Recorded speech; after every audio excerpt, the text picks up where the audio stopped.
যাও রেডি করো। আপনাদের সামনে একটি বাঁশি কনসার্ট নিয়ে আসছি। আগের একটি কনসার্ট তুমি নতুন আমি নতুন রে বন্ধু, বয়স বেশি নয় বন্ধুরে, মুখের কোথায় পিরিতি কি হয়।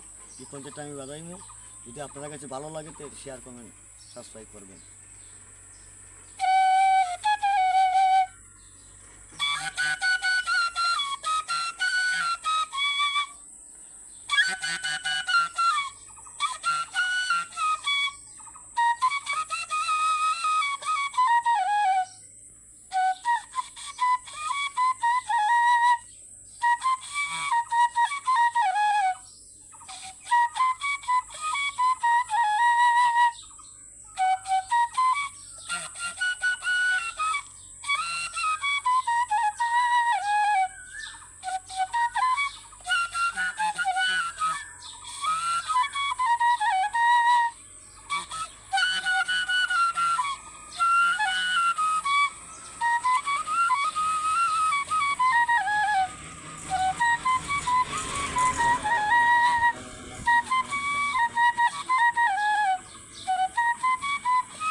শেষ।